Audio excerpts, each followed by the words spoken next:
마태복음 5장 21절부터 48절까지를 보면요, 예수님께서 반복해서 사용하시는 표현이 있음을 우리가 발견하게 됩니다. 그게 뭐냐면요, 그러나 나는 너희에게 이르노니 라고 하는 표현입니다.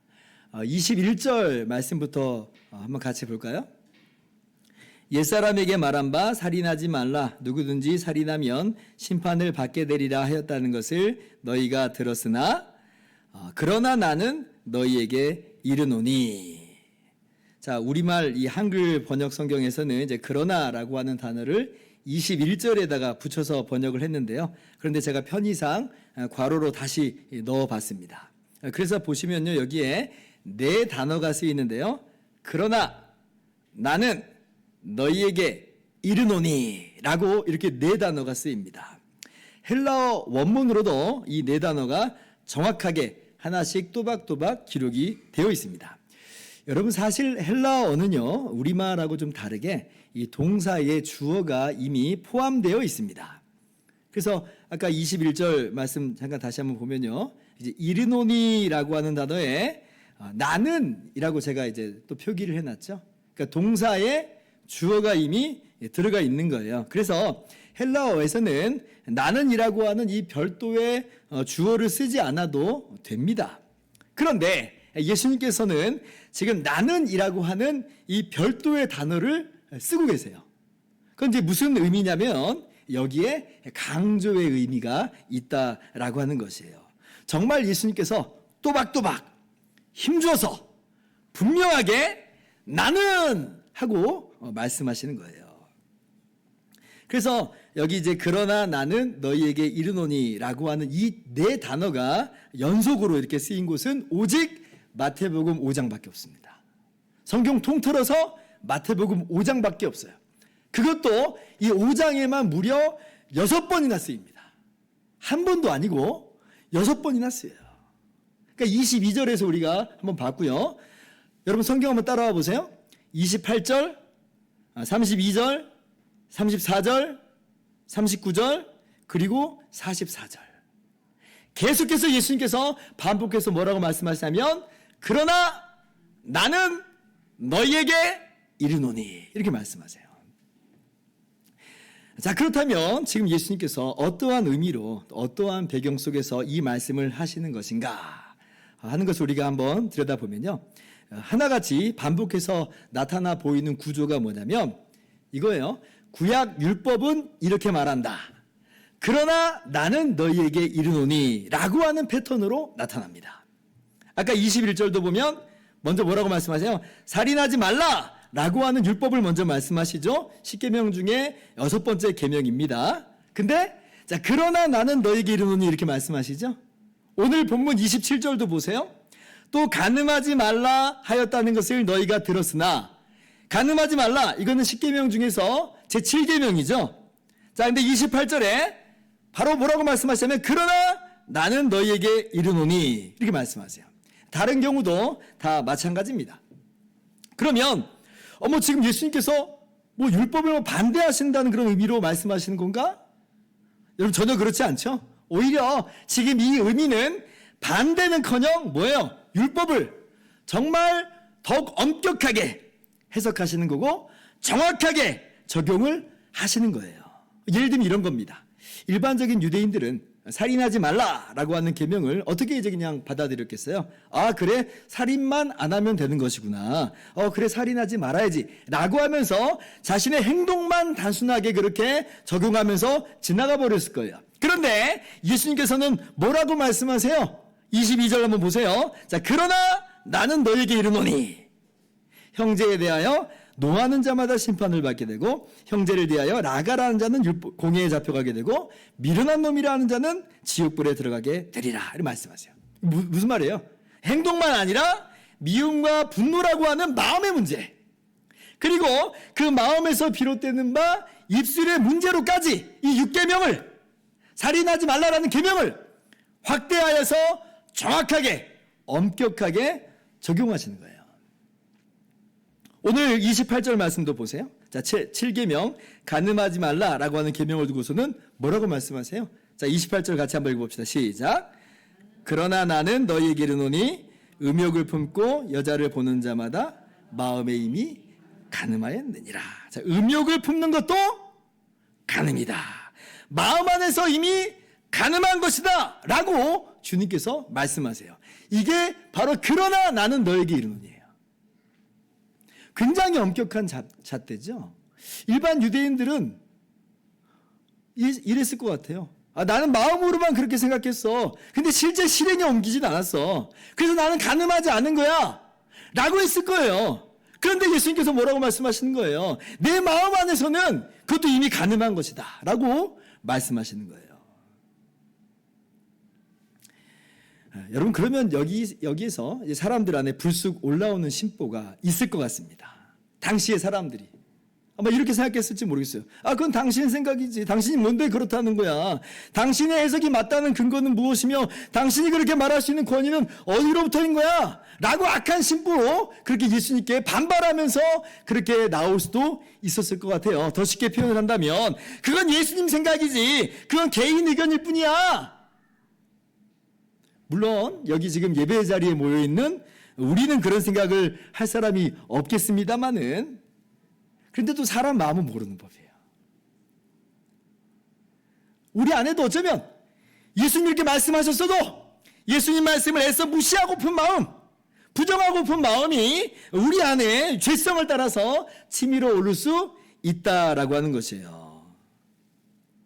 그래서 예수님께서 오늘 주님의 권위를 분명히 나타내시는 바가 바로 이 표현인 겁니다. 그러나 나는 너희에게 이르노니. 예수님께서는 이렇게 엄격하게 해석하고 적용할 수 있는 분명한 권세와 권위가 있으시다는 거예요. 그래서 예수님께서 오늘 또박또박 한 단어씩 힘주어서 그렇게 분명히 말씀해 주시는 거죠. 그래서 오늘 우리는요, 예, 알겠습니다. 예수님께서 그렇게 말씀하시니 바로 그것이 맞습니다. 그것이 옳습니다. 아멘! 하고 그렇게 하면 됩니다. 그렇게 이제 우리가 적용하면서 끝나면 되는 거예요. 자, 그런데 그래도 예수님께서 이렇게 정말 말씀하실 수 있는 분이시요, 또 그리고 이러한 예수님의 해석과 적용이야말로 참으로 계명에 대한 올바른 정확한 이해라고 하는 것을 우리가 한번 살펴볼 필요가 있어요. 왜냐하면 우리 인생이라고 하는 게 그렇습니다. 납득이 돼야, 이게 이해가 돼야 더 적용이 되고 우리 행동 속에서 녹여져서 나올 수 있는 것이거든요. 그래서 우리가 오늘 정말 말씀을 우리 삶 가운데서 녹여내고 적용하기 위해서는 과연 정말 그러한가 라고 하는 것을 살펴볼 필요가 있어요. 자, 그러면 예수님께서 정말 그렇게 말씀하실 수 있는 분인가 라고 하는 것을, 예수님의 말씀이 정말 그러한가, 이게 맞는 것인가 라고 하는 것을 우리가 세 가지로 한번 살펴보도록 하겠습니다.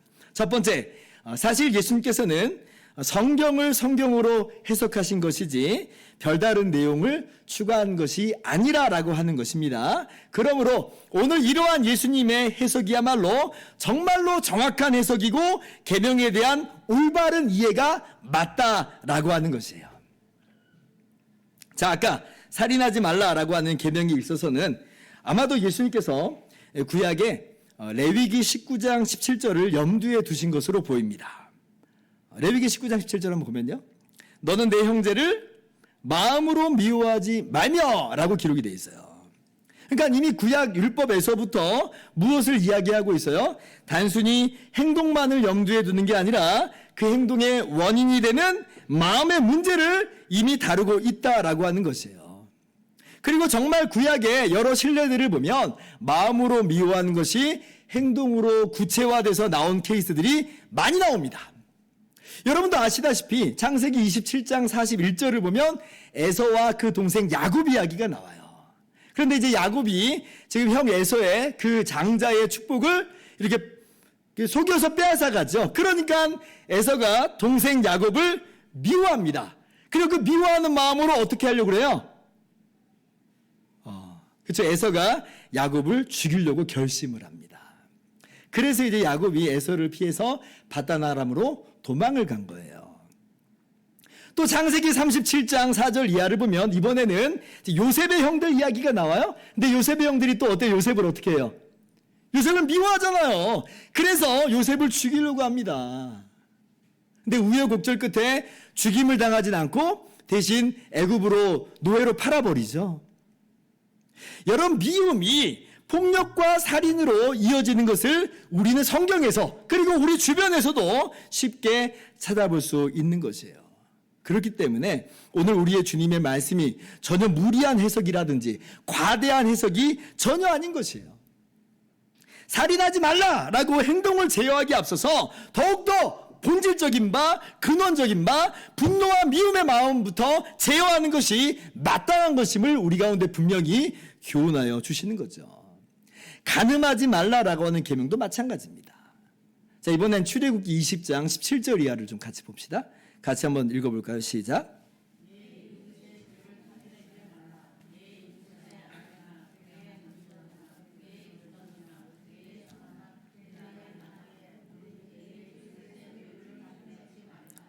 이 말씀이 어떤 말씀인지 아시죠? 10계명 중에서 제 10번째 계명입니다. 우리가 탐내지 말라라고 그렇게 암송하는 계명입니다. 자, 탐심부터 봅시다. 탐심은 마음의 영역이에요? 행동의 영역이에요? 자, 마찬가지죠. 마음의 영역입니다.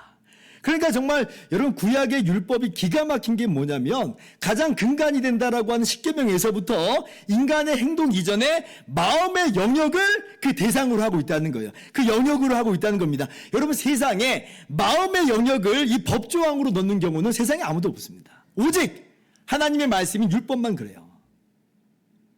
거룩한 하나님의 이 계명은 마음에서부터의 정결함을 요구한다는 거예요. 이거 얼마나 차원이 높은 그러한 계명인지 모릅니다. 그리고 그러한 삶이야말로 정말 행동뿐 아니라 마음까지도 감찰하시는 하나님 앞에서 올바른 삶의 모습인 것이고, 그리고 그 하나님께서 정말 우리에게 원하시는 모습임을 이미 구약에서부터 우리 가운데 분명히 말씀하여 주시는 거예요. 자, 그런데 이 탐내지 말라라고 하는 계명에 구체적으로 어떠한 내용이 지금 명시되어 있어요? 아까 탐내지 말라라고 할 때에 그 대상으로서 무엇을 얘기해요? 네, 이웃의 아내를 탐내지 말라. 그죠? 여러분, 아직 행동으로 구체화된 것은 아니에요. 그냥 뭐 상상만 한 겁니다. 그냥 마음으로만 그랬어요. 그러나 그러한 의욕을 품고 있다는 것으로 이미 하나님의 거룩한 계명을 어긴 거예요. 직접적으로 탐내지 말라라고 하는 10번째 계명을 깨뜨린 것이요. 그리고 역시 행동으로 구현되는 그 마음이 행동으로 구현되는 일반적인 상황을 고려할 때에 7번째 계명인 간음하지 말라라고 하는 계명도 깨뜨린 것이다라고 우리가 분명히 깨달을 수가 있는 거죠.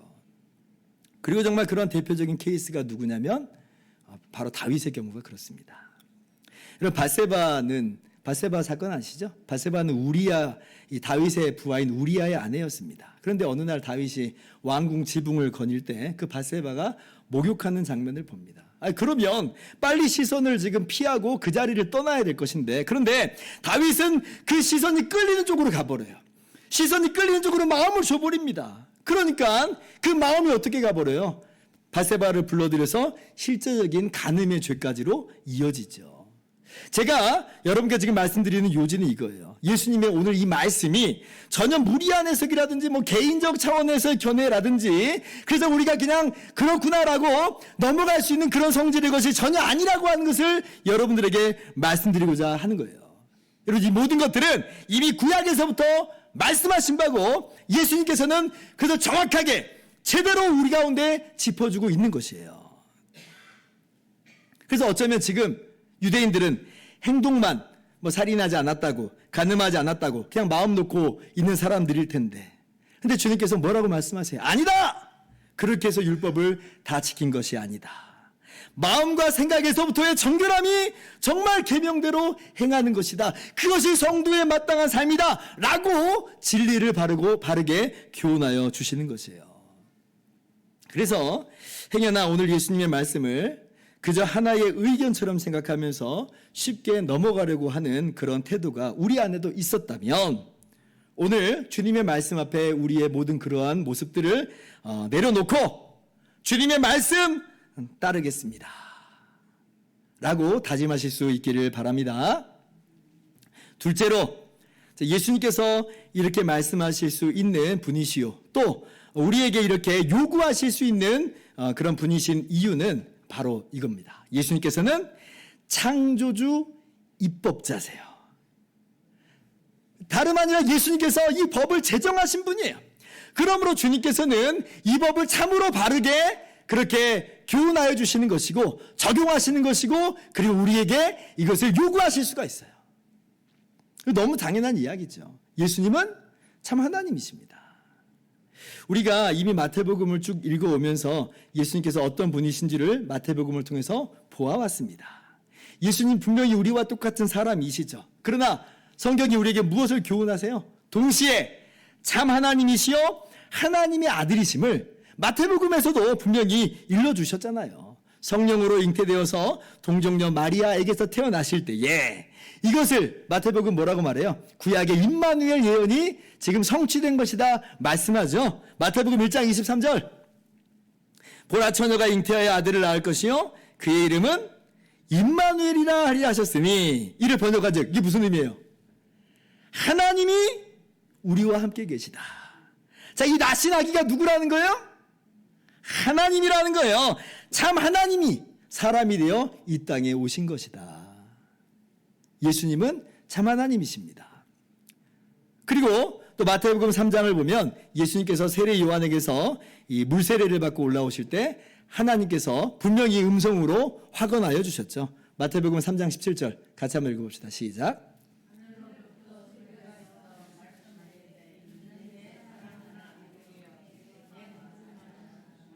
네, 성부 하나님께서 지금 예수님을 일컬어서 뭐라고 말씀해요? 이는 내 사랑하는 아들이다.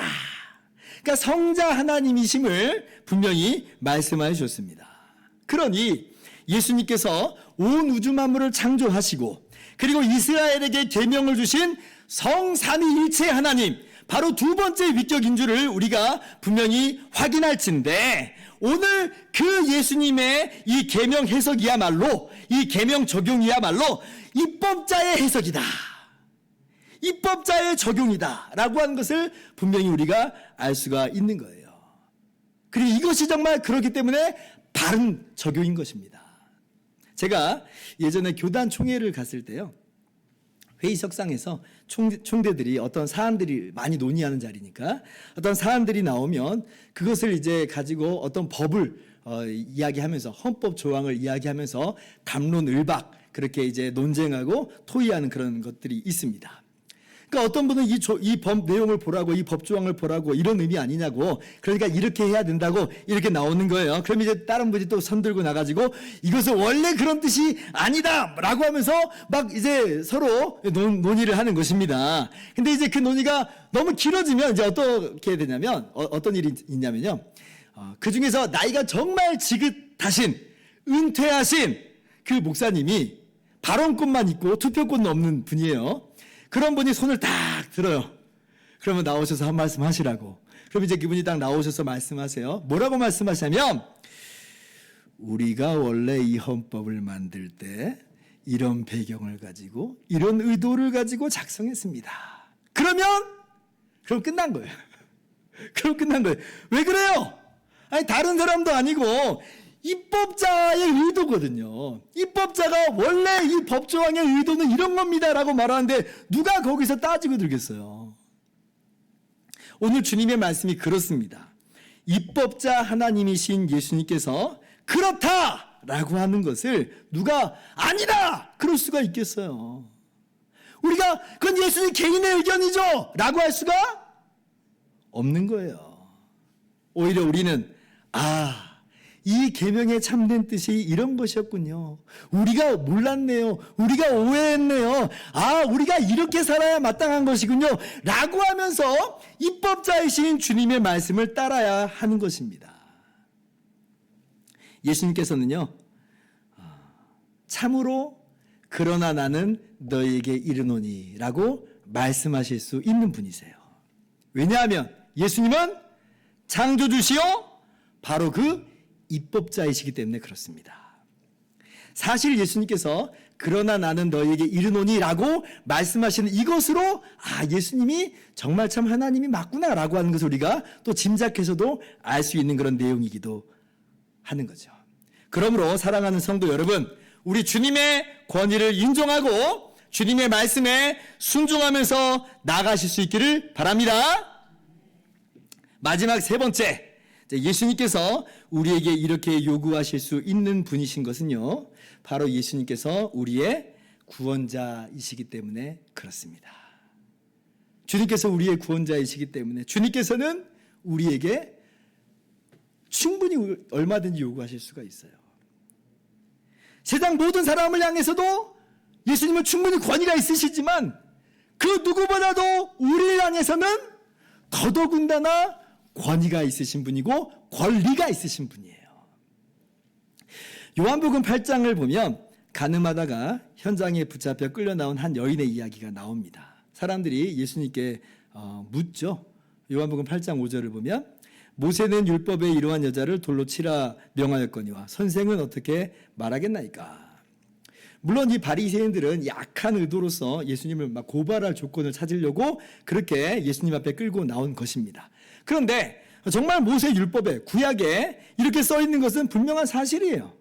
범죄한 사람은 그에 상응하는 벌을 받아야 하는 것입니다. 자, 그런데 그때 예수님께서 어떻게 말씀하세요?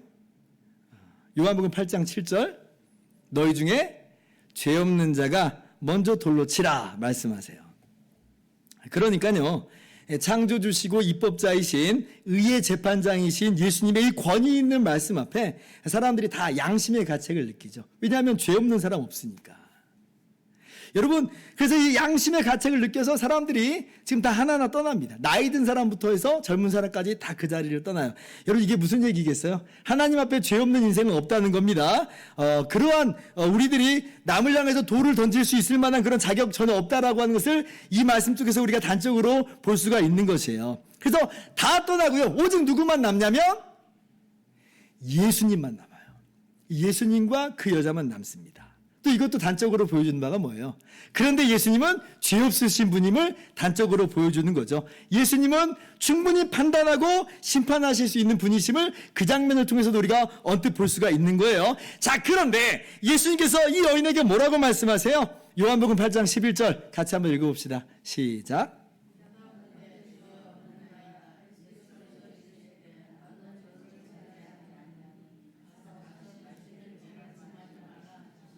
아멘. 너무 기가 막힌 말씀이죠. 나도 너를 정죄하지 않는다. 아니, 여인은 지금 정죄받아 마땅한 사람이에요. 가늠하다가 현장에서 붙잡혔잖아요. 그럼 정죄받아 마땅한데, 근데 예수님은 나도 너를 정죄하지 아니하노니 이렇게 말씀하세요. 여러분, 이것을 이렇게 오해하면 안 됩니다. 너는 이미 망쳐진 인생이고 더럽혀진 인생이야. 그저 너를 죽지 않게만 한 것뿐이야. 너를 받아준 거라고 오해하지 마 라고 하시는 게 아니에요. 그런 뜻이 아니에요. 나도 너를 정죄하지 아니하노니 이 말은 용서하신다는 거예요. 용납하신다는 거예요. 저 얼마나 놀라운 은혜이고 얼마나 놀라운 그런 위로의 말씀인지 몰라요. 기가 막힌 은혜죠. 자, 그런데 여기에서 이런 의문이 좀 들 수 있겠습니다. 아니, 그래도 그렇지 범죄한 그 사람을 이렇게 아무렇지도 않게 보내는 게 이게 가당키나 한 말인가? 이것이 하나님의 공의에 걸맞는 일인가? 이런 궁금함이 불쑥 올라올 수 있는데, 근데 여러분, 제가 그때마다 제가 여러분들에게 말씀드리는 바가 있죠. 항상 제가 뭐라고 말씀드려요? 여러분, 이거는 그냥 예수님께서 이번 한 번만 눈 감아줄게, 그냥 죄 없다 쳐줄게 라고 하는 뜻이 전혀 아니라고 그랬죠. 이게 무슨 의미예요? 내가 나도 너를 정죄하지 않으니 라는 이 말의 속 내용에 어떤 내용이 담겨 있어요? 예수님께서 이 여인의 이 죽을 죄까지도 대신 짊어지고 가신다는 거예요. 대신 담당하셔서 십자가에서 죽으신다는 거예요. 이사야 53장 6절에 분명히 말씀하시잖아요. 여호와께서 우리 모두의 죄악을 그에게, 예수님에게 담당시키셨도다. 이 여인의 죄마저도 예수님께 담당시키신 것이에요. 그리고 예수님께서는 그 여인의 죄마저도 짊어지고 십자가에서 죽으신 것입니다. 그러한 은혜 속에서, 주님께서 이루실 그러한 일 속에서 나도 너를 정죄하지 아니하노니라고 말씀하여 주시는 거예요.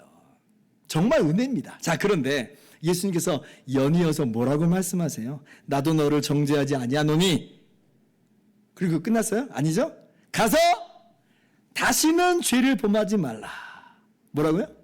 가서 다시는 죄를 범하지 말라. 그냥 가라 라고 돌려보내신 게 아니에요. 예수님께서는 이 여인의 삶의 방향이 이제 어떠해야 하는지를 분명히 교훈하여 주신 거예요. 용서하여 주시고 용납하여 주시면서 이제 너의 삶의 방향은 간음을 멀리하라는 겁니다. 간음하지 말라는 거예요. 명시적으로 말씀하여 주세요. 가서 다시는 죄를 범하지 말라. 자, 그러면 이 여인이 어떻게 대답하겠어요? 예수님이 뭔데 저보고 이러라 저러라 하세요? 아니, 이럴 수 있겠어요? 그 제정신이 이렇게 말하면? 아니잖아요. 아니잖아요. 이 여인은 정신 바짝 차리게 됐죠. 간음이 정말 죽을 죄였구나. 그런데 주님께서 이 죽을 죄인을 살려주셨구나. 그럼 너무나 고맙고 감사해서 정말 기꺼이 주님의 말씀에 순종하면서 그 말씀을 따라서 그 방향으로 살려고 했을 것이에요. 여러분, 특별히 오늘날 이 7계명 간음하지 말라라고 하는 말씀은요, 오늘날 세속적인 가치관하고 굉장한 충돌이 일어나고 있습니다. 세상 사람들이 요즘에 흔히 하는 말 있잖아요. 뭐예요? 성적 자기결정권. 이런 말 들어보셨죠?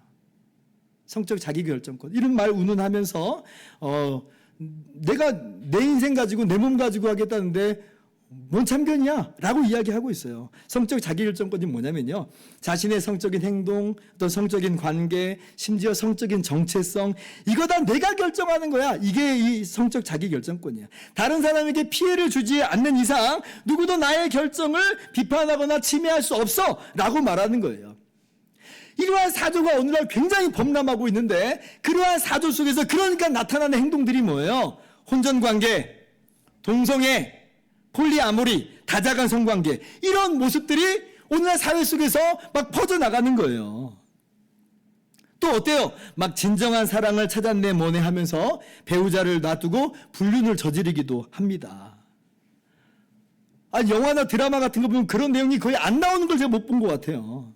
그러니까 사람들도 그런 걸 보면서 무의식적으로 이런 건 괜찮은가 보다, 그게 진정한 사랑인가 보네 라고 하면서 그렇게 막 멋대로 살아가는 이 시대가 되어버렸어요. 여러분, 성경적인 의미에서 간음이라고 하는 건요, 하나님께서 짝지어 주신 배우자 외에 모든 관계가 간음입니다. 오직 관계는 배우자와의 사이에서만 허락하신 거예요. 그게 배우자와의 관계 속에서 사랑과 기쁨과 만족을 누리게 하셨어요. 그런데 오늘날 이러한 성경 말씀을 따라서 우리가 가르치면 사람들은 어떻게 생각하겠어요? 어떻게 나와요? 아니, 내 몸 가지고 내 맘대로 하겠다는데 왜 참견하세요? 남의 일을 신경 끄세요. 나는 내가 하고 싶은 대로 살 거예요 라고 그러겠죠. 세상 사람들은 그러고 살 수 있어요. 죄악된 인생이니까 그렇습니다. 자, 그러나 예수님의 십자가로 모든 죄와 허물 용서받고 죄와 저주로 죽었던 우리를 살리신 우리가 그래야 될까? 우리가 어떻게 살아야 될까? 한번 생각해 봅시다. 다른 사람은 몰라도 우리는 그러면 안 되는 거죠.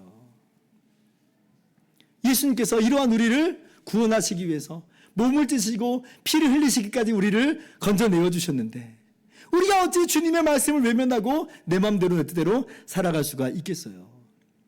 예수님은 창조주이실 뿐 아니라 또한 우리의 구원자로서 그 누구보다도 우리에게 마땅한 권리가 있으십니다. 주님 권리가 있으세요. 고린도후서 6장 18절 이하를 교독합시다. 음행을 피하라. 사람이 범하는 죄마다 몸 밖에 있거니와 음행하는 자는 자기 몸의 죄를 범하느니라.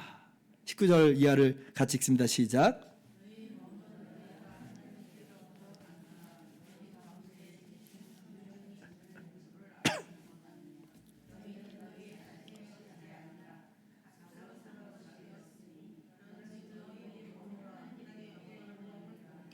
아멘.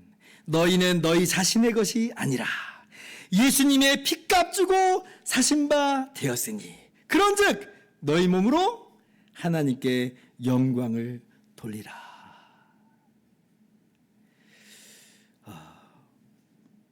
오늘 주님의 말씀은 정말 권위 있는 말씀이고 정확한 말씀입니다. 우리를 사랑하신 주님께서 우리에게 마땅한 삶의 방향을 그렇게 말씀하여 주고 계셔요. 오늘 주님의 말씀을 사랑함으로 그렇게 순종하면서 따라가실 수 있는 저와 여러분 모두 되기를 주님의 이름으로 축원합니다. 이제 말씀 마칩니다. 제가 말씀 준비하다 보니까 분량이 안 되겠더라고요. 그래서 맹세에 대해서는 다음 주에 다시 한번 나누도록 하겠습니다. 오늘 이 한 가지를 기억했으면 좋겠어요. 간음하지 말라. 마음으로도 간음하지 말라라고 하는 이 주님의 말씀을 우리 마음 가운데 새기실 수 있기를 바랍니다. 이것이 바로 구약에서부터 주신 계명이고 창조주요 구원자이신 우리 주님의 말씀이에요. 우리가 주님과 논쟁하려 들 것이 아니에요. 주님의 말씀에 순종해야 될 바입니다. 세상이 뭐라고 말하든지 간에 주님께서는 오늘 우리에게 말씀하십니다. 그러나 나는 너희에게 이르노니. 이 시간 주님께서 우리에게 베푸신 정말 놀라운 은혜와 사랑을 바라봅시다. 그리고 오늘 또 주님의 그러한 놀라운 은혜를 간구합시다. 우리 주님께서는 영원히 우리에게 은혜를 주셨고 그리고 날마다 주님의 은혜로 풍성하게 공급하여 주세요. 오늘날 정말 이 시대는 너무나 타락해 있습니다. 세상의 사조가 얼마나 거센지 몰라요. 스마트폰이나 각종 영상을 보면 얼마나 쉽게 정말 음란한 그러한 영상들을 또 접하게 되는지 모릅니다. 또 우리가 얼마나 연약한지 몰라요. 주님의 도우심이 아니면 우리는 이 길을 걸어가기가 정말 너무나 어렵습니다. 그러나 감사한 것은 주님께서 성령을 보내주시고 그리고 날마다 우리를 도우신다는 거예요. 주님 다시 오시는 날까지 지치지 않고 이 경주를 하게 하시는 분이 바로 우리 하나님이세요. 그리고 우리에게 말씀하시는 거예요. 그러나 나는 너에게 이르노니. 그러므로 다시금 은혜 안에서 일어나셔서 결단하시고 결심하시면서 또 도우심을 구하면서 그렇게 하나님 말씀에 순종하면서 나아가시는 저와 여러분 다 되기를 주님의 이름으로 축원합니다. 우리 함께 찬양하고 기도하는 시간을 갖도록 합시다. 내 마음의 주를 향한 사랑이라고 하는 이 찬양이에요. 우리가 주님의 신부가 됐어요. 하나님께서 우리를 정말 이 죄인된 우리를 신부로 삼아주셨어요. 주님께서 우리와 그렇게 한 몸이 되어주셨습니다. 마치 아담이 하와에게 내 뼈 중에 뼈요 내 살 중에 살이야 하신 것처럼 우리를 향해서 내 뼈 중에 뼈요 내 살 중에 살이야 말씀하세요. 주님은요 정말 우리를 위해서 십자가에서 몸짓으시고 피 흘리셨거든요. 우리에게 요구하신 바가 있어요. 내가 너희를 사랑한 것 같이 너희도 나를 사랑하라. 그 사랑 안에서 우리가 행하기를 원하세요. 우리 다짐하면서 같이 찬양합시다. 내 마음의 주를 향한 사랑이 나의 발엔 주가 주신 진리로 나의 눈엔 주의 눈물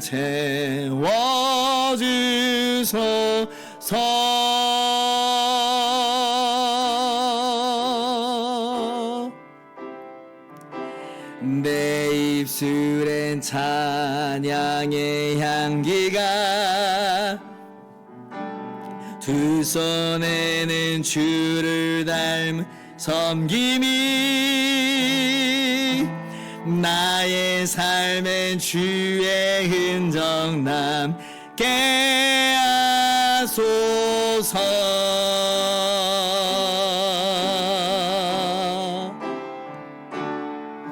하나님의 사랑이 영원히 함께하리. 십자가의 길을 걷는 자에게 순교자의 삶을 사는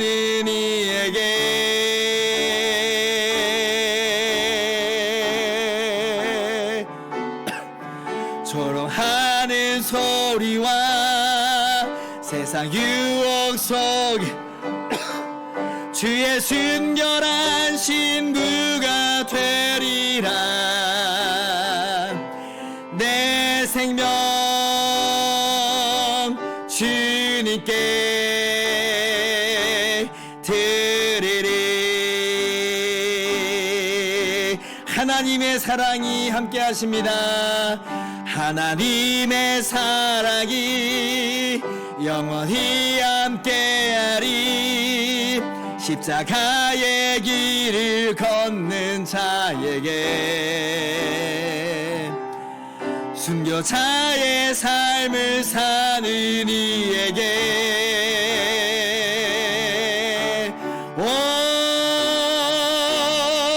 절어하는 소리와 세상 유혹 속에도 주의 순결한 신부가 되리라. 내 생명 주님께